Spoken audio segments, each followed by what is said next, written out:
अन्य जो भी बीओडी हैं 11 आदमी, किसी ने जिम्मेदारी अभी तक नहीं ली अपनी कि हमारी इसमें गलती है, हम इसको व्यवस्था करते हैं, या सहानुभूति के एक शब्द इनके मुंह से नहीं निकला अभी। वो बच्चा गया भी पहली बार ही था वहाँ, लेकिन क्या हुआ क्या नहीं हुआ ये किसी को भी नहीं पता, क्योंकि इतनी हाई पावर की तार जमीन पे अगर पड़ी है, अगर आपने कोई कनेक्शन करा भी था तो वो खुली क्यों थी? ਬਿਜਲੀ ਨਹੀਂ ਮਿਲਦੀ, ਪਾਣੀ ਨਹੀਂ ਹੈ, ਲਿਫਟੇ ਬੰਦ ਹੈ। ਡੇਰਾਬੱਸੀ ਦੇ ਵਿੱਚ ਬਹੁਤ ਸਾਰੀਆਂ ਸੁਸਾਇਟੀਆਂ ਇਹੋ ਜਿਹੀਆਂ ਨੇ ਜਿੱਥੇ ਮੇਨਟੇਨੈਂਸ ਦੇ ਨਾਂ ਤੋਂ ਮੈਨੇਜਮੈਂਟ ਲੱਖਾਂ ਰੁਪਇਆ ਇਕੱਠਾ ਕਰਦੀ ਹੈ, ਪਰ ਲੱਖਾਂ ਰੁਪਇਆ ਇਕੱਠਾ ਕਰਨ ਤੋਂ ਬਾਅਦ ਮਿਲਣ ਵਾਲੀਆਂ ਲੋਕਾਂ ਨੂੰ ਸੁਵਿਧਾਵਾਂ ਕੀ ਕੁਝ ਮਿਲਦੀਆਂ ਨੇ, ਇਹ ਵੱਡੇ ਸਵਾਲ ਨੇ। ਅੱਜ ਅਸੀਂ ਇੱਕ ਸੁਸਾਇਟੀ ਦੇ ਵਿੱਚ ਮੌਜੂਦ ਹਾਂ, ਗੁਲਮੋਹਰ ਐਕਸਟੈਂਸ਼ਨ ਸਿਟੀ ਦੇ ਵਿੱਚ, ਤੇ ਲੋਕਾਂ ਨਾਲ ਗੱਲਬਾਤ ਕਰ ਲੈਂਦੇ ਹਾਂ। ਇਹਨਾਂ ਵੱਲੋਂ ਧਰਨਾ ਲਾਇਆ ਗਿਆ ਸੀ ਕੱਲ, ਇੱਕ ਬੱਚੇ ਨੂੰ ਕਰੰਟ ਲੱਗਿਆ ਜੀ, ਤੇ ਕਿਵੇਂ ਦੇਖਦੇ ਹੋ, ਗਲਤੀ ਕਿਸ ਦੀ ਮੰਨਦੇ ਹੋ ਇਸ ਦੇ ਵਿੱਚ? सर बच्चे हैं वो तो कहीं जा सकते हैं, खेलने के लिए गए थे, करंट लगा, ऊपर से कुछ नहीं हुआ, ये बोलते हैं कि ऊपर चिंगारी गिरी है उससे जला है बच्चा। चिंगारी गिरती तो सिर पर या हाथ पर लगती, यहाँ लगा है उसके बाद पैर उसका पूरा सड़ गया है। ये तो साबित नहीं होता चिंगारी लगी है, चिंगारी उसके पैर पर तो नहीं आई होगी ना, आगे पीछे गिरी होगी, सिर पर गिरना चाहिए उसको, चिंगारी को सामने है तो। बीओडी टीम में से प्रधान, सेक्रेटरी, चाहे अन्य जो भी बीओडी हैं 11 आदमी, किसी ने जिम्मेदारी अभी तक नहीं ली अपनी कि हमारी इसमें गलती है, हम इसको व्यवस्था करते हैं, या सहानुभूति के एक शब्द इनके मुंह से नहीं निकला अभी तक। ये बच्चा उसका भाई है, वो कल से हॉस्पिटलाइज है, अब उनके माँ बाप पर क्या गुजर रही होगी आप अंदाजा लगा सकते हैं। ਤੁਹਾਡਾ ਛੋਟਾ ਬ੍ਰਦਰ हाँ जी, है मेरा भाई है ਕੀ ਨਾਂ ਹੈ? शिव। शिव। हाँ जी। ਤੇ ਹੁਣ ਕਿਵੇਂ ਹੈ ਕੰਡੀਸ਼ਨ, ਕਿਵੇਂ ਹੈ? तो कंडीशन अच्छी है, अब कह रहे हैं उसको 24 घंटे ऑब्जर्वेशन में रखेंगे तो फिर भेज देंगे। अभी उसके पूरे पैर पे लेफ्ट पे यहाँ से लेके वहाँ तक पूरा जल चुका है वो। बच्चा करने क्या गया था, खेल रहा था या हुआ कह क्या? रहा है वो बैठ के वहाँ पे ऊनो खेल रहा था कार्ड्स, और कह रहा फिर मैं उठ के चला और अचानक से पैर में वायर लगी तो चल गया। और दूसरा लड़का था वो उसको नया, उसने उसकी पैर की आग बुझाई अपने हाथ से, और उसके भी यहाँ पे स्टिचेस आए 8। तो वो पार्क में खेल रहा था या वो जो जगह थी कहाँ थी, सड़क पे थी? सड़क पे नहीं, विला के पीछे। अच्छा, वहाँ तार निकली थी ओपन हाँ जी, हाँ में, जी। तो कभी बोला नहीं आपने सोसाइटी की मैनेजमेंट से, बात नहीं तो की? कल ही देखी है वो पहली बार, पहली बार गया था वहाँ पे भी। हाँ जी। अच्छा, तो हाँ जी, क्या कह रहे हैं आप? वो बच्चा गया भी पहली बार ही था वहाँ, लेकिन क्या हुआ क्या नहीं हुआ ये किसी को भी नहीं पता। तो उसने ये बताया कि उसके पैर से कोई तार टकराई है, कुछ टच हुआ है, उसके बाद उसको करंट लगा है। और फिर उसके साथ जो दूसरा बच्चा था, जब वो चीखा है तो वो दूसरा बच्चा है वो गया उसके पास, फिर उसने उसको धक्का दिया है, तो धक्का देकर जब पीछे किया है ना, तब वो बचे दोनों लोग। लेकिन धक्का देने में दूसरा बच्चा गिरा है, तो ये जो बच्चा शिव हमारा बच्चा जल गया था, इसने उठाया उसको, फिर उठा के गया तो बता रहे थे उसको भी, दूसरे वाले बच्चे को भी चक्कर आया है, तो वो गिर गया फिर से। तो वो जाली यहाँ पे खुली पड़ी होगी कोई, वो जाली से घुटने में लग गई है, तो उसके घुटने में 8 स्टिचेस आए हैं। अगर वो दूसरा बच्चा वहाँ पे नहीं होता सर, तो भवानी मालिका की क्या होता? क्योंकि इतनी हाई पावर की तार ज़मीन पे अगर पड़ी है, अगर आपने कोई कनेक्शन करा भी था तो वो खुली क्यों थी? वहाँ पे गार्ड बैठाना चाहिए था, अगर कोई काम चल भी रहा था भविष्य में या कुछ चल भी रहा होगा, वहाँ पे गार्ड एक होना चाहिए था, लेकिन वहाँ कोई गार्ड नहीं था, कुछ नहीं था। आपको वो अगर कनेक्शन करा भी था, कनेक्शन हटाना चाहिए था। उस पर भी कोई बीओडी हॉस्पिटल भी नहीं गया देखने, सुनने, पूछने तो को। अभी जितने भी यहाँ फ्लैट हैं या जितने भी विलाज हैं, आप लोग मेंटेनेंस देते होंगे पर मंथ? हाँ, 1140 सर हम डुप्लेक्स वाले देते हैं, और फ्लैट्स का कितना है? 1500 सर फ्लैट्स का देते हैं। तो इस ये आप जो पैसा देते हैं, इससे जो मिलने वाली सुविधाएं आपको सारी मिल रही हैं? सर अभी तो हम लोग वही देख रहे हैं कि ज़्यादातर हम लोग प्रॉब्लम ही आ रही है, लिफ्ट्स ख़राब हो रही हैं। कल मैंने एक बच्चे को बचाया है, कल 6 साल का बच्चा एक लिफ्ट में फंस गया, वहाँ पे कोई गार्ड नहीं था। एक लेडी मेरे पास भाग के आई, ये बच्चा आपका? हमने कहा नहीं जी बताइए, कहते वो फंस गया लिफ्ट में। फिर अंशप्रीत बच्चा था, उसको हम लोगों ने कंसोल कराया, और लिफ्ट की जो शेड थे वो पीछे खींच के उसको दिखाया कि हम लोग बेटा खड़े हैं और अंकल आ रहे हैं वो बचाएंगे। तो 20-25 मिनट लग गए उसको, इलेक्ट्रीशियन को खोलने में, आने में, सब चीज़ में। अगर लिफ्ट ख़राब हो रही, मैक्सिमम फ्लैट्स वाले दुखी हैं, लिफ्ट ख़राब हो रही है, सफाइयाँ नहीं हो रही हैं। आज ही मैंने एक कंप्लेन बॉक्स में डाला है, विला के सामने वाले पोल में पूरे खुली तारें हैं, वो आपको उसको कवर करिए, वहाँ पे ओल्ड एज के लोग बैठते हैं, कोई हादसा हो जाएगा फिर क्या होगा? और आज ये हो गया हादसा, आप रिस्पॉन्सिबिलिटी भी नहीं ले रहे उस चीज़ की। जब भी आप सोसाइटी की मैनेजमेंट से बात करते हैं, रिस्पांस क्या मिलता है? क्योंकि जैसे इन्होंने बताया हज़ारों रुपये आप मेंटेनेंस भी दे रहे हैं, और इस तरह से ओपन वायरें हैं और कई तरह की समस्या आ रही है। हमेशा यही जवाब मिलता है कि हमारे को नहीं पता, उनको पता है, उनको नहीं पता, उनको पता, मतलब हम किससे पूछे? एग्जैक्टली मेन पॉइंट यही है, अगर प्रेसिडेंट है, प्रेसिडेंट को आंसरेबल होना चाहिए। अगर हम यहाँ पे रह रहे हैं तो हम जवाब भी मांगेंगे तो उसका जवाब तो देना पड़ता है। टोटल फ्लैट कितने हैं, अगर आप आगे आ जाए? अप्रॉक्सीमेटली 1000 फ्लैट है सर यहाँ पे, ठीक है, और 1000 फ्लैट हो गया। हम अगर 1000 रुपये अगर मेंटेनेंस लगा ले तो आप लगा के चलो 10 लाख रुपये हो गए महीने का। तो क्या लग रहा है, 10 का 10 लाख रुपया पूरी सोसाइटी पे लगता है? इतनी अच्छी सोसाइटी में आए हो, वहाँ से एंटर करते आए हो, मैं कहता हूँ आपके ऊपर तो फूल की बरसात हुई आते हुए।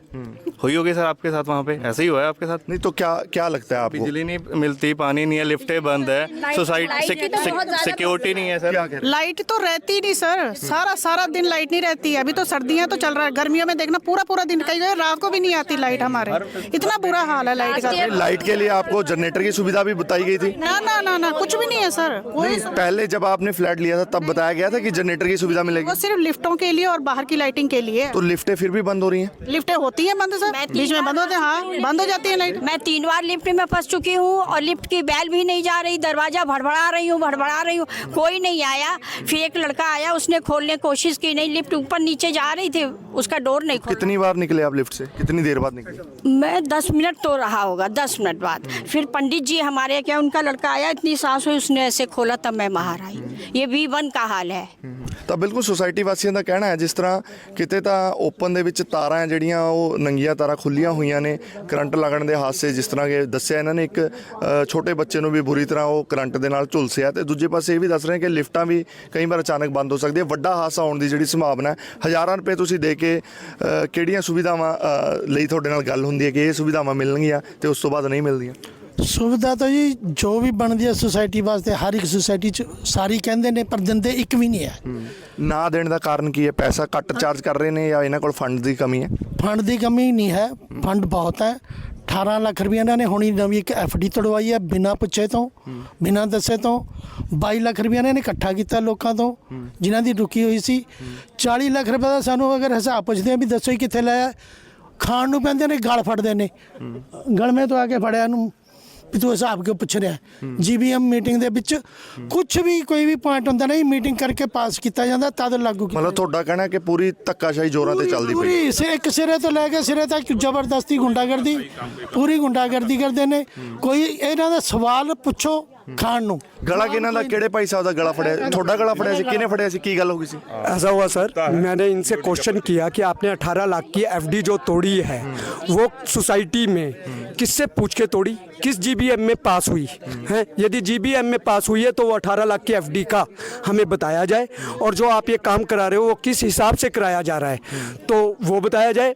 तो इन्होंने बोला MMC बढ़ानी है। मैंने कहा MMC बढ़ाओ, तो इन्होंने कहा 40% MMC बढ़ानी है। तो जनता ने ऑब्जेक्शन किया, हमने ऑब्जेक्शन किया। तो 40% MMC बढ़ाने का मतलब होता है कि मेरी सैलरी 40% तो नहीं बढ़ जाएगी साल की। तो इनसे ही मैंने बोला कि क्या खाने को पैसा नहीं रखेंगे? तो ये कहते हैं कि ये आपकी वो है। तो फिर इनके BOD मोनिका गुप्ता कहती है यदि आपने MMC बढ़ानी है तो बढ़ाओ, नहीं तो सोसाइटी वाले बाहर में जाओ। हैं, इतना बड़ा जलील ये GBM में करते हैं सोसाइटी वालों को। उसके बाद जब इस बात में हमने ऑब्जेक्शन उठाया तो उनके हस्बैंड आते हैं और गला पकड़ते हैं। तो अभी अगर बात करें ये समस्याएं की, ये कब से आपको आ रही हैं? ये समस्याएं सर फ्लड के बाद ही आई हैं, उससे पहले कोई समस्या नहीं थी सोसाइटी में। ये ज़बरदस्ती के BOD बने हैं, और जो यदि इनके लिए आवाज़ भी उठाएं तो ये बहुत बड़ा मुद्दा एक मैं आपको बता रहा हूँ। हमारे जो प्रेसिडेंट साहब हैं वो मुस्लिम हैं, जबकि सोसाइटी भाईचारे से रहती है, हिंदू मुस्लिम का नारा नहीं लगना चाहिए। ये यदि हम इनके खिलाफ बोलते हैं तो ये लोगों हमारे को इस तरीके से डराते हैं कि मैं मुस्लिम का नारा लगा दूंगा और तुम्हारे को अंदर करवा दूंगा। नहीं चलो ये सोसाइटी का मसला है, ਆਪਾਂ ਇਹਨੂੰ सोसाइटी तक रहने दी है, ਆਪਾਂ ਇਹਨੂੰ हिंदू मुसलमान ना करिए तो मेरे ख्याल अच्छा है। हमारे लिए तो सब भाईचारा है ना सर। सोसाइटी में हिंदू भी है, मुस्लिम भी है, सिख भी है, ईसाई है, हम सब तो भाई है। परंतु हमारे प्रेसिडेंट है तो इसका फायदा उठाओ। कदे इस ਇਹਨਾਂ ਸਮੱਸਿਆ ਨੂੰ ਲੈ ਕੇ ਤੁਸੀਂ SDM ਕੋਲ गए हो, नगर कौंसल ਕਿਸੇ ਨੂੰ मिले हो? बहुत बार BODs के पास जा चुके हैं हम लोग। नौकरी प्रशासनिक अधिकारियों को नहीं गए? प्रशासन अधिकारी को ही चेताने के लिए हमने आज ये सब कुछ किया था। प्रेसिडेंट साहब ने कुछ दिन पहले मुझे बोला 40 आदमी ले आओ, मैं रिजाइन कर दूंगा। यदि हमारा कहना है आपसे सोसाइटी नहीं चलती है तो आप बर्खास्त करिए, नए लोगों को आने दीजिए। पर ये तो फेविकोल का क्विक जोड़ है। जी किस तरह देखते हो, सोसाइटी ਦੇ ਲੋਕ ਤਾਂ ਪਰੇਸ਼ਾਨ ਹੈ ਹੀ ਹੈ, ਪੈਸੇ ਦਾ ਵੀ ਲੋਸ ਹੋ ਰਿਹਾ, ਦੂਜੇ ਪਾਸੇ ਇਲਜ਼ਾਮ ਵੀ ਤੁਸੀਂ ਸੰਗੀਨ ਲਾ ਰਹੇ ਹੋ, ਲੱਗਦਾ नहीं ਇਸ ਨੂੰ ਲੈ ਕੇ ਮੌਜੂਦਾ ਪ੍ਰਸ਼ਾਸਨ ਨੂੰ भी मिलना चाहिए? जी बिल्कुल, यदि हम लोग सोचे कि यहीं से काम चल जाए प्रशासन क्यों बताना है, लेकिन ये लोग जैसा व्यवहार रवैया इनका है सोसाइटी के लोगों के साथ, तो इसके चलते लगता है कि हमको जाना पड़ेगा वहाँ, और हम जाएंगे भी। सोसाइटी के सैकटरी मैडम रोहिणी साडे नाल मौजूद है। मैडम थोड़े ते बहुत इल्ज़ाम लग रहे हैं, ਪੈਸਾ ਖਾਣ ਤੱਕ ਦੇ ਇਲਜ਼ਾਮ ਲਾਏ ਜਾ ਰਹੇ ਨੇ ਕਿ ਲੱਖਾਂ ਰੁਪਏ ਦੀ ਐਫਡੀ ਵੀ ਤੋੜ ਦਿੱਤੀ ਗਈ ਹੈ। ਤੇ ਹੁਣ ਤੁਸੀਂ ਕੀ ਕਹੋਗੇ ਇਹਨਾਂ ਗੱਲਾਂ ਨੂੰ ਲੈ ਕੇ? ਸਰ ਇਹ ਤਾਂ ਮੇਰੇ ਵਾਸਤੇ ਸਰਪ੍ਰਾਈਜ਼ ਹੈ। ਮੈਨੂੰ 4 ਮਹੀਨੇ ਹੋਏ ਹੈ, ਹਾਲੇ ਤੱਕ ਕੋਈ ਐਫਡੀ ਮੇਰੇ ਟੈਨਿਓਰ 'ਚ ਨਹੀਂ ਟੁੱਟੀ ਹੈ ਤੇ ਬਿਲਕੁਲ ਬੇਬੁਨਿਆਦ ਗੱਲ ਹੈ। ਕਾਰਨ ਕੀ ਹੈ ਕਿ ਕਹਿੰਦੇ ਸੁਸਾਇਟੀ ਵਾਲਿਆਂ ਤੋਂ ਹਜ਼ਾਰਾਂ ਰੁਪਏ ਸਾਡੇ ਤੋਂ ਲਿੱਤੇ ਜਾਂਦੇ ਨੇ, ਤਾਂ ਇਸ ਦੇ ਬਾਵਜੂਦ ਵੀ ਜਿਹੜੀ ਸੁਸਾਇਟੀ ਦੇ ਕੰਮਕਾਰ ਨਹੀਂ ਹੋ ਰਹੇ? ਸਰ ਤੁਸੀਂ ਇਨਕਮ ਐਂਡ ਐਕਸਪੈਂਡੀਚਰ ਸਾਡਾ ਦੇਖ ਸਕਦੇ ਹੋ। ਅਸੀਂ ਹਰ ਮਹੀਨੇ ਉਹ ਪ੍ਰੋਪਰ ਤਰੀਕੇ ਨਾਲ ਵਿਦ ਡਿਟੇਲਸ ਪਬਲਿਸ਼ ਕਰਦੇ ਹਾਂ ਸਾਰੇ ਲੋਕਾਂ ਵਾਸਤੇ। ਜੇ ਕਿਸੇ ਨੂੰ ਕੋਈ ਪ੍ਰੋਬਲਮ ਹੈ ਤਾਂ ਆ ਕੇ ਦੱਸੇਗਾ ਨਾ, ਤਾਂ ਮੈਨੂੰ ਪਤਾ ਲੱਗੇਗਾ। ਸਰ ਮੈਂ ਅੰਤਰਯਾਮੀ ਥੋੜ੍ਹੀ ਹਾਂ ਜਿਹੜਾ ਮੈਨੂੰ ਪਤਾ ਕਿ ਘਰੇ ਬੈਠੇ ਕੋਈ ਬੰਦੇ ਦੇ ਮਨ 'ਚ ਕੁਝ ਚੱਲ ਰਿਹਾ ਹੈ ਤੇ ਮੈਂ ਜਾ ਕੇ ਉਹਨੂੰ ਜਵਾਬ ਦੇਣ ਲੱਗ ਜਾ, ਹੈ ਨਾ। ਮੈਨੂੰ ਆ ਕੇ ਕੋਈ ਦੱਸੇਗਾ, ਮੈਨੂੰ ਪਤਾ ਲੱਗੇਗਾ, ਮੈਂ ਉਹਨੂੰ ਜਵਾਬ ਦਊਂਗੀ। ਕੱਲ ਮੈਮ ਜਿਵੇਂ ਇੱਕ ਬੱਚੇ ਨੂੰ ਕਰੰਟ ਵੀ ਲੱਗਿਆ ਹੈ, ਪਰ ਉਹ ਸਿੱਧਾ ਮੈਨੇਜਮੈਂਟ ਦੇ ਦੋਸ਼ ਲਾ ਰਹੇ ਨੇ ਕਿ ਨੰਗੀਆਂ ਤਾਰਾਂ ਜਿਹੜੀਆਂ ਇਸ ਤਰ੍ਹਾਂ ਪਈਆਂ ਹੈ ਤੇ ਕੋਈ ਵੀ ਇਹਨਾਂ ਵੱਲ ਧਿਆਨ ਨਹੀਂ ਦਿੰਦਾ। ਸਰ ਐਲੀਗੇਸ਼ਨ ਕੌਣ ਲਗਾ ਰਿਹਾ ਹੈ? ਕਿਉਂਕਿ ਬੱਚੇ ਦੇ ਫਾਦਰ ਨਾਲ ਮੇਰੀ ਕੱਲ ਸ਼ਾਮ ਨੂੰ ਵੀ ਗੱਲ ਹੋਈ ਹੈ, ਅੱਜ ਸਵੇਰ ਵੀ ਗੱਲ ਹੋਈ ਹੈ। ਜਦੋਂ ਮੈਨੂੰ ਧਰਨੇ ਦਾ ਪਤਾ ਲੱਗਿਆ ਮੈਂ ਉਹਨਾਂ ਨੂੰ ਫੋਨ ਕੀਤਾ ਕਿ ਤੁਸੀਂ ਧਰਨਾ ਲਗਾਇਆ। ਉਹ ਕਹਿੰਦੇ ਜੀ ਮੇਰੇ ਕੋਲ ਤਾਂ ਇੰਨਾ ਟਾਈਮ ਹੈ ਨਹੀਂ, ਮੈਂ ਤਾਂ ਬੱਚੇ ਦਾ ਐਕਸਰੇ ਕਰਾ ਰਿਹਾ। ਤਾਂ ਇਹ ਕੌਣ ਹੈ ਜੋ ਤੁਸੀਂ ਮੌਕੇ ਤੇ ਪਤਾ ਕੀਤਾ ਕਿ ਕਰੰਟ ਕਿਵੇਂ ਲੱਗਿਆ, ਕਿੱਥੋਂ ਲੱਗਿਆ? ਸਰ ਅਸੀਂ ਸਾਡੀ ਪੂਰੀ ਸੋਸਾਇਟੀ ਦੀ ਲਾਈਟ ਅਫੈਕਟ ਹੋਈ ਸੀ। ਅਸੀਂ ਇਲੈਕਟ੍ਰਿਸਿਟੀ ਡਿਪਾਰਟਮੈਂਟ ਨੂੰ ਕਾਲ ਕਰਕੇ ਉਹਨਾਂ ਨੂੰ, ਉੱਥੋਂ 2 ਬੰਦੇ ਆਏ ਸੀ ਕੱਲ, ਉਹ ਸਾਰਾ ਚੈੱਕ ਕਰਕੇ ਉਹਨਾਂ ਦਾ ਕਹਿਣਾ ਇਹ ਸੀ ਕਿ ਹਾਈ ਟੈਂਸ਼ਨ ਵਾਇਰ ਹੈ, ਉਹਦੇ ਨਾਲ ਛੇੜਖਾਨੀ ਹੋਈ ਹੈ, ਕੋਈ ਹੋ ਸਕਦਾ ਬਾਲ ਲੱਗੀ ਹੈ ਜਾਂ ਕੁਝ ਹੋਇਆ ਹੈ, ਉੱਥੋਂ ਦੀ ਸਪਾਰਕਿੰਗ ਹੋਈ ਹੈ ਜੋ ਜਿਸ ਦੇ ਨਾਲ ਸ਼ਾਇਦ ਬੱਚਾ ਅਫੈਕਟ ਹੋਇਆ। ਪਰ ਮੈਂ ਇਹ ਕਹੂੰਗੀ ਚਲੋ ਬੱਚੇ ਤਾਂ ਸਭ ਦੇ ਐਸੇ ਹੁੰਦੇ ਆ। ਮੇਰਾ ਬੇਟਾ ਖੁਦ ਬਹੁਤ ਸ਼ਰਾਰਤੀ ਹੈ ਨਾ। ਆਪਾਂ ਬੱਚਿਆਂ ਨੂੰ ਕੰਟਰੋਲ ਨਹੀਂ ਕਰ ਸਕਦੇ, ਥੋੜਾ ਗਾਈਡ ਕਰ ਸਕਦੇ ਹਾਂ ਕਿ ਇਹ ਜਿਹੀਆਂ ਚੀਜ਼ਾਂ ਹਾਰਮਫੁਲ ਹੈ। ਉਹ ਏਰੀਆ ਪਲੇ ਏਰੀਆ ਨਹੀਂ ਹੈ, ਸਾਡੇ ਕੋਲ ਇਨਫ ਸਪੇਸ ਹੈ ਖੇਲਣ ਵਾਸਤੇ। ਤੁਸੀਂ ਬਾਹਰ ਦੇਖੋ ਇੰਨਾ ਸਾਫ ਸੁਥਰਾ ਪਾਰਕ ਹੈ, ਟੀ ਪਾਰਕ ਹੈ ਸਾਡੇ ਕੋਲ ਬਹੁਤ ਜਗ੍ਹਾ ਹੈ ਖੇਲਣ ਵਾਸਤੇ। ਮੰਦਿਰ ਵਾਲਾ ਪੂਰਾ ਪਾਰਕ ਖਾਲੀ ਪਿਆ ਹੈ। STP ਏਰੀਆ, ਉੱਥੇ ਸੱਪ ਵੀ ਨਿਕਲਦੇ ਹੈ, ਉੱਥੇ ਹਾਰਮਫੁਲ ਕੈਮੀਕਲ ਵੀ ਹੁੰਦੇ ਹੈ, ਉੱਥੇ ਬੱਚਿਆਂ ਨੂੰ ਨਹੀਂ ਜਾਣਾ ਚਾਹੀਦਾ। ਤੁਸੀਂ ਕਹਿ ਰਹੇ ਹੋ ਕਿ ਸੁਸਾਇਟੀ ਵਾਲਿਆਂ ਨੂੰ ਕੋਈ ਵੀ ਦਿੱਕਤ ਨਹੀਂ ਹੈਗੀ। ਸੁਸਾਇਟੀ ਵਾਲੇ ਕਹਿੰਦੇ ਸਾਨੂੰ ਦਿੱਕਤਾਂ ਨੇ ਤਾਂ ਹੀ ਅਸੀਂ ਧਰਨੇ ਲਾ ਰਹੇ ਹਾਂ। ਸਰ ਕਿੰਨੇ ਲੋਕ ਹੈ, ਉਹਨਾਂ ਦੇ ਟੌਪਿਕ ਦੱਸੋਗੇ ਤੁਸੀਂ ਮੈਨੂੰ ਕਿ ਕਿਸ ਟੌਪਿਕ ਤੇ ਉਹ ਧਰਨਾ ਲਗਾ ਰਹੇ ਹੈ? ਇਹ ਕੱਲ ਹੋਇਆ, ਇੱਕ ਤਾਂ ਕੱਲ ਇਨਸੀਡੈਂਟ ਹੋਇਆ ਕਰੰਟ ਵਾਲਾ, ਹੋਰ ਤੇ ਹੋਰ ਨਾਲ ਇਹ ਕਹਿੰਦੇ ਲੱਖਾਂ ਰੁਪਏ ਇਕੱਠਾ ਕਰਦੇ ਆ ਸੁਸਾਇਟੀ ਤੋਂ ਤੇ ਫਿਰ ਲਾ ਨਹੀਂ ਰਹੇ ਕਿਤੇ। ਲਿਫਟਾਂ ਜਿਹੜੀਆਂ ਉਹ ਬੰਦ ਹੋ ਜਾਂਦੀਆਂ, ਪਾਵਰ ਬੈਕਅਪ ਹੈਗਾ ਨਹੀਂ ਉਹਨਾਂ ਦਾ, ਤੇ ਕੱਲ ਨੂੰ ਕੋਈ ਉੱਥੇ ਵੀ ਵੱਡਾ ਹਾਦਸਾ ਹੋ ਸਕਦਾ। ਸਭ 15 ਸਾਲ ਹੋ ਗਏ ਇਸ ਸੁਸਾਇਟੀ ਨੂੰ, ਹੈ ਨਾ। ਮੋਟਾ ਲਿਫਟਸ ਦੀ ਲਾਈਫ ਜਿੰਨੀ ਹੁੰਦੀ ਹੈ ਉਹ ਹੀ ਹੁੰਦੀ ਹੈ ਨਾ, ਮਕੈਨੀਕਲ ਚੀਜ਼ ਹੈ ਉਹ, ਉਹਦੀ ਮੇਨਟੇਨੈਂਸ ਅਸੀਂ ਪ੍ਰੋਪਰ ਕਰਵਾ ਰਹੇ ਹਾਂ। ਕਦੀ ਕੋਈ ਇੰਸੀਡੈਂਟ ਹੁੰਦਾ ਹੈ, ਲਿਫਟ ਰੁਕ ਜਾਂਦੀ ਹੈ, ਉਹ ਤਾਂ ਕਿਧਰੇ ਵੀ ਰੁਕ ਜਾਂਦੀ ਹੈ ਨਾ। ਤੇ ਅਸੀਂ 24/7 ਇੱਕ ਬੰਦਾ ਸਾਡੇ ਕੋਲ ਜੌਨਸਨ ਦਾ ਰਹਿੰਦਾ, ਅਸੀਂ AMC ਲਿੱਤੀ ਹੋਈ ਹੈ। ਹਾਂ, ਇਲੈਕਟ੍ਰੀਸ਼ੀਅਨਸ ਸਾਡੇ ਕੋਲ 3 ਰਹਿੰਦੇ ਹੈ, ਸਿਕਿਉਰਿਟੀ ਉਹ ਕਹਿੰਦੇ ਲਿਫਟਾਂ ਦੇ ਕੋਲ ਵੀ ਜਿਹੜੇ ਗਾਰਡ ਬੈਠਣੇ ਚਾਹੀਦੇ ਨੇ ਤਾਂ ਕਿ ਕੋਈ ਜੇ ਫਸ ਜਾਵੇ, ਕਿਉਂਕਿ ਬਜ਼ੁਰਗ ਲੇਡੀ ਵੀ ਦੱਸ ਰਹੀ ਸੀ ਕੱਲ ਨੂੰ ਕੋਈ ਹਾਦਸਾ ਹੋ ਜਾਂਦਾ ਵੱਡਾ। ਸਰ ਮੇਰੀ ਗੱਲ ਸੁਣੋ, ਸਾਡੇ ਕੋਲ ਜਿੰਨਾ ਬਜਟ ਹੈ ਨਾ ਉਸ ਤੋਂ ਜ਼ਿਆਦਾ ਅਸੀਂ ਖਰਚਾ ਕਰ ਰਹੇ ਹਾਂ। ਬਾਕੀ ਦਾ ਫਿਰ ਪੈਸਾ ਕਿੱਥੋਂ ਲੈਂਦੇ ਹੋ? ਸਰ ਪਿਛਲੇ ਜਿਹੜੀ ਰਿਕਵਰੀ ਹੋ ਰਹੀ ਹੈ ਤੇ ਡਿਫਾਲਟਰਸ ਬਹੁਤ ਸੀ, ਪੈਸੇ ਹੀ ਨਹੀਂ ਦਿੰਦੇ ਸੀ। ਇਹ ਜਿਹੜੇ ਧਰਨਾ ਲਗਾ ਰਹੇ ਆ ਉਹਨਾਂ 'ਚ ਕੁਝ ਉਹ ਵੀ ਲੋਕ ਹੈਗੇ ਆ ਜਿਹੜੇ ਕਹਿੰਦੇ ਆ ਕਿ ਅਸੀਂ MMC ਨਹੀਂ ਦੇਵਾਂਗੇ, ਫੈਸਿਲਿਟੀ ਸਾਨੂੰ ਪੂਰੀ ਚਾਹੀਦੀ ਹੈ। 24 ਘੰਟੇ ਪਾਣੀ ਚੱਲੇਗਾ ਸਾਡੇ ਘਰ 'ਚ, ਬਿਜਲੀ ਆਏਗੀ, ਕੋਈ ਪਲੰਬਿੰਗ ਦਾ ਇਸ਼ੂ ਹੈ, ਪਲੰਬਰ ਸਾਨੂੰ ਗੇਟ ਤੇ ਮਿਲਣਾ ਚਾਹੀਦਾ, ਪਰ ਅਸੀਂ ਪੈਸੇ ਨਹੀਂ ਦੇਣੇ। ਦੱਸੋ ਫਿਰ ਇਹਦਾ ਕੋਈ ਇਲਾਜ ਹੈ? ਤੇ ਹੁਣ ਮਤਲਬ ਹੁਣ ਤੁਸੀਂ ਕੀ ਕਹਿਣਾ ਚਾਹੋਗੇ? ਹੁਣ ਇਹ ਲੋਕ ਤਾਂ ਬਾਰ-ਬਾਰ ਆਪਣੀਆਂ ਮੰਗਾਂ ਕੋਈ ਪ੍ਰਸ਼ਾਸਨਿਕ ਅਧਿਕਾਰੀਆਂ ਤੱਕ ਪਹੁੰਚ ਕਰੋਗੇ ਜਾਂ ਕੀ? ਤੁਸੀਂ ਤੁਹਾਡੀ ਵੈਸੇ ਜਿਹੜੀ ਹੈ ਇਲੈਕਟਿਡ ਬੋਡੀ ਸੀ, ਇਲੈਕਸ਼ਨ ਵਗੈਰਾ ਹੋਈ ਸੀ ਜਾਂ ਤੁਸੀਂ? ਇਲੈਕਟਿਡ ਬਾਡੀ ਹੈ ਸਰ। ਮੈਂ ਤਾਂ ਇਹ ਜਾਣਨਾ ਚਾਹੂੰਗੀ ਸਭ ਤੋਂ ਪਹਿਲਾਂ ਕਿ ਧਰਨੇ ਦਾ ਟੌਪਿਕ ਕੀ ਹੈ ਨਾ। ਧਰਨੇ ਦਾ ਟੌਪਿਕ ਤਾਂ ਮੈਡਮ ਇੱਕੇ ਗੱਲ ਹੈ, ਇੱਕ ਪਾਸੇ ਕਰੰਟ ਲੱਗਣ ਦੀ ਗੱਲ ਕਹਿੰਦੇ ਆ, ਦੂਜੇ ਪਾਸੇ ਕਹਿੰਦੇ ਨੇ ਕਿ ਅਸੀਂ ਹਜ਼ਾਰਾਂ ਰੁਪਏ ਮੇਨਟੇਨੈਂਸ ਦੇ ਨਾਂ ਤੇ ਦੇ ਰਹੇ ਹਾਂ ਤੇ ਉਹ ਪੈਸਾ ਜਿਹੜਾ ਸਹੀ ਢੰਗ ਨਾਲ ਨਹੀਂ ਲੱਗ ਰਿਹਾ। ਸਾਡਾ ਹੁਣੇ GBM ਹੋ ਕੇ ਹਟਿਆ ਹੈ, ਉਸ 'ਚ ਅਸੀਂ 6 ਮਹੀਨੇ ਦਾ ਐਵਰੇਜ ਸਾਰਾ ਖਰਚਾ ਪਲੱਸ ਇਨਕਮ ਉਹ ਸਾਰਾ ਦਿੱਤਾ ਇਹਨਾਂ ਨੂੰ ਬਹੁਤ ਅੱਛੀ ਤਰ੍ਹਾਂ ਐਕਸਪਲੇਨ ਕੀਤਾ ਸੀ ਕਿ ਜੋ ਤੁਸੀਂ ਆਪਾਂ ਮੇਨਟੇਨੈਂਸ ਦੇ ਰਹੇ ਹਾਂ ਉਹ 15 ਸਾਲ ਪੁਰਾਣੇ ਹਿਸਾਬ ਨਾਲ ਦੇ ਰਹੇ ਹਾਂ। ਖਰਚੇ ਇਨਫਲੇਸ਼ਨ ਕਿੱਥੇ ਜਾ ਰਹੀ ਹੈ।